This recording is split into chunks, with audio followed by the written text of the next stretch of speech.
见过你应该不是谁很久。 Con quỷ đó mạnh cỡ nào, lẽ nào tôi không biết?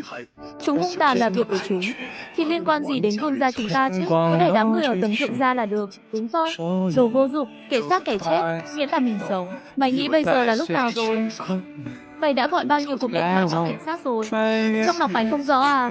Chúng ta bị bỏ rơi rồi, không ai cứu chúng ta được đâu. Vương gia không thể tự tử, tất cả theo tôi.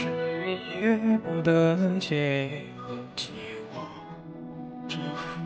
我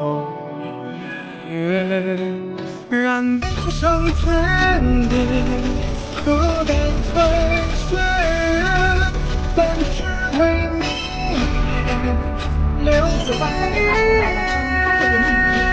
Em đang nói chuyện với bạn em một đoạn của đời ngoan này và tôi đã cầu tất cả những lời ngoan là tất cả lại đầu lúc đó.